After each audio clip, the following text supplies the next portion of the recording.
The sooner we get to the bottom of this, Mr. Langley, the sooner you'll be allowed to go home. I've already told you everything that I know. This is getting ridiculous, sir. If you have no reasonable evidence for keeping me here, then... Oh, but I do, Mr. Langley. I have plenty of evidence. What? Rosie's statement?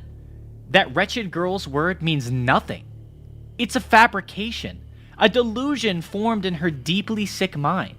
Honestly, officer, I'm surprised that you haven't simply found the pathetic thing some form of psychiatric help. I would say that her life-altering injuries serve as rather substantial evidence, Mr. Langley. Wouldn't you? I'm not denying that the girl has been horrifically disfigured, officer. I'm simply denying the cause of her tragic accident. And that's what we're discussing at the end of the day, an accident. The girl isn't very intelligent, you see. I've always been baffled by the fact that she even has a license, and if you just... I'm really struggling with this narrative, Mr. Langley. Do you really expect me to believe that the car accident resulted in such awful injuries? An accident, I might add, that we're still investigating. She totaled the car, officer. Straight into a tree. If you struggle to grasp how that would result in such horrific wounds, then you might be missing a few screws upstairs. Perhaps I should talk to somebody a little more intelligent. Somebody who could hold a conversation with me. A rational conversation. Her arms were severed at her shoulder blades with surgical precision, Mr. Langley. Those injuries do not make sense. How would the impact of the collision have caused such a disfigurement? I'm not sure what answer you expect, officer. I wasn't there. I think you were, Mr. Langley. You fabricated that incident, didn't you? You were attempting to conceal what you've done to your wife. Now listen here, sir. That is a slanderous accusation. I have everything I need to sue you for libel. Good luck with that. I'm just hypothesizing, Mr. Langley.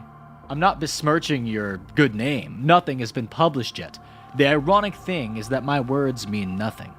It's your words which give everything away.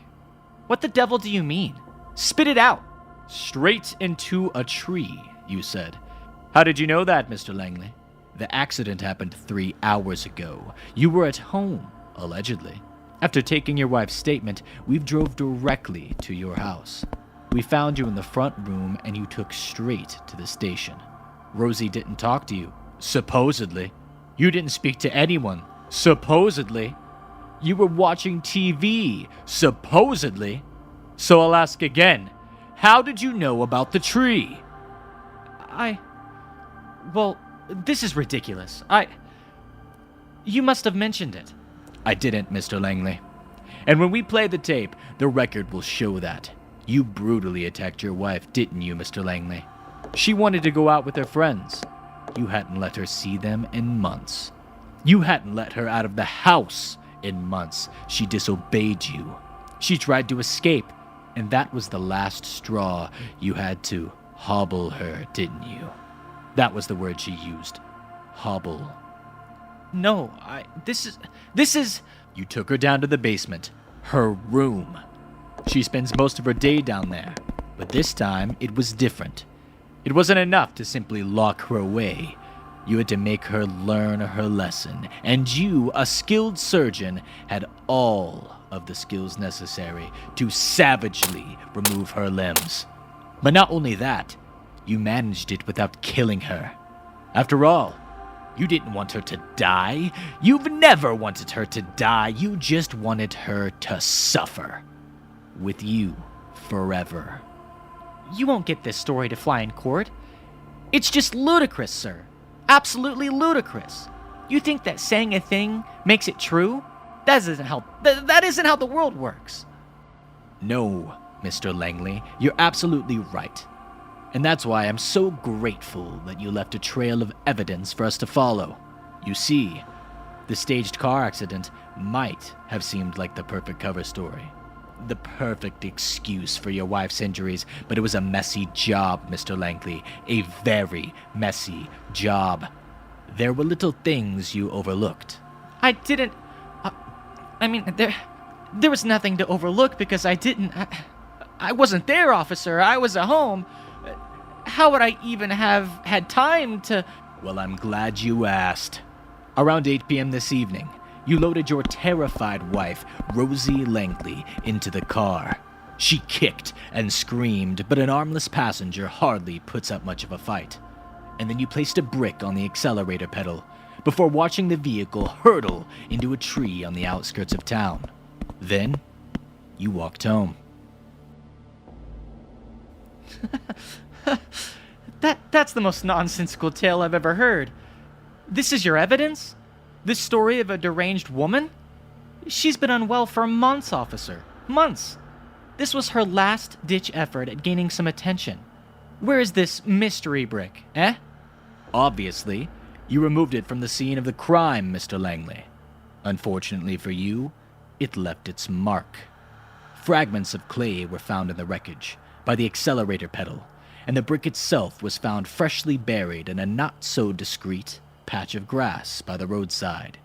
You see, Rosie was still conscious, Mr. Langley. She saw everything. This is absolute. I just... It's over, Mr. Langley. It's never over for fragile little worms like Rosie, officer.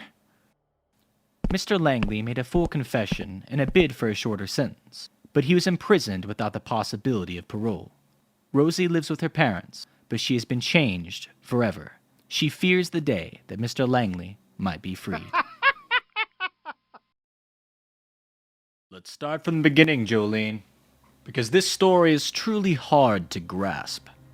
It's hard for me to grasp, officer, and I was there.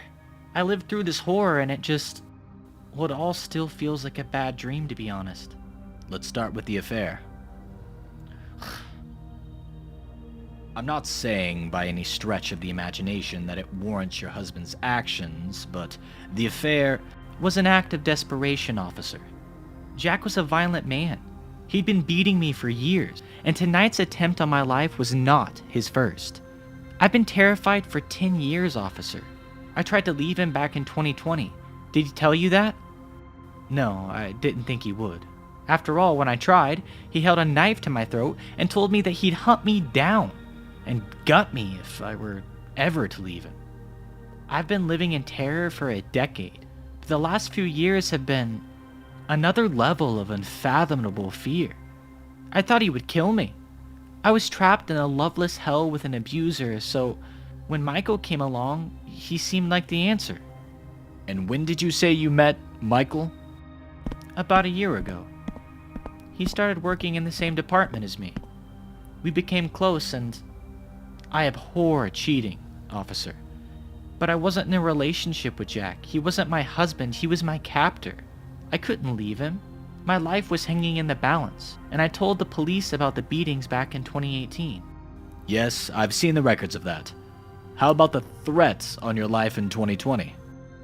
I wanted to call, but it all became so much more serious at that point. He'd never threatened to actually kill me before, and the knife just felt so much more terrifying than fists. I wanted help, I wanted to escape, but I knew he'd find me and kill me. That's why I started my affair with Michael. I wanted to be with him properly, but I couldn't leave Jack. He would have murdered me.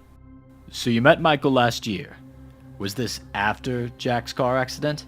After the resulting brain damage? A few months earlier. And things really stepped up with Michael after Jack's brain injury. We felt safer, freer to be ourselves. Jack's so forgetful and absent-minded these days. He's less observant. Part of me hoped the brain injury would make him less violent too, but it was the opposite.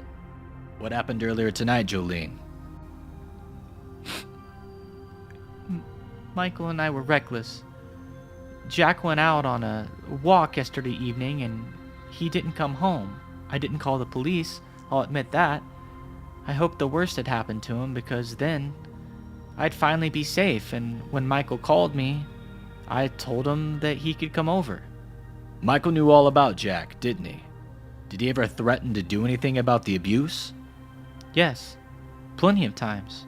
but I told him that Jack was more dangerous than he could ever imagine. I didn't want my husband to... Well, I was afraid he might try to kill Michael. And tonight, he tried to kill both of you. We were in the middle of...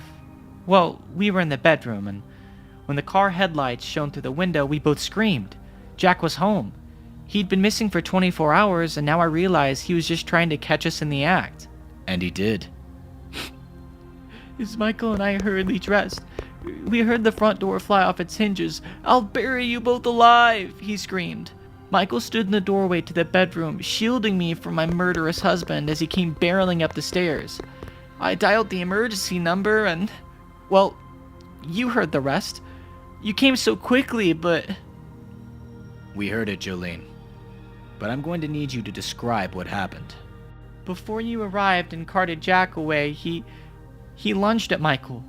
The two of them plummeted to the ground. Jack wasn't armed, but he didn't need a weapon to hurt the man. I'd learned that over the years. He sunk his teeth into Michael's cheek and tore a chunk of flesh away. Michael screamed, clutching his bloody face, and then my deranged husband finally revealed the knife, before plunging it repeatedly into Michael's chest. He kept stabbing, over and over again, until you arrived hours later. We arrived within 10 minutes, Jolene. It felt like hours. He was still stabbing Michael's lifeless corpse when you pulled him away. He didn't even notice me crying on the bedroom floor. He was possessed. It's all over, Jolene. You're safe now.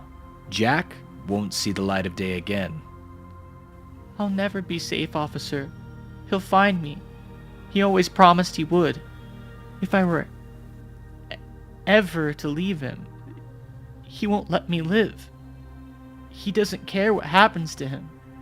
That's what nobody seems to understand. He only cares about controlling me. He only cares about making me suffer. He's going to prison. I don't think anything could stop him, officer. You don't know him like I know him. He's not an ordinary man. He's some sort of monster. And that only became worse after the brain injury. He didn't think like the rest of us. Any sliver of humanity died in that car accident. He's a brainless, emotionless demon, hell-bent on killing me. That's all he wants now. I don't feel safe, officer. I'll never feel safe again. I'm so sorry for what happened to you, Jolene.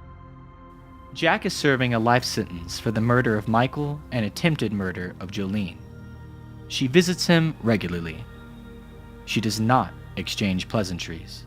She only visits to ensure that Jack is still behind bars. She doesn't believe any cage will hold him forever.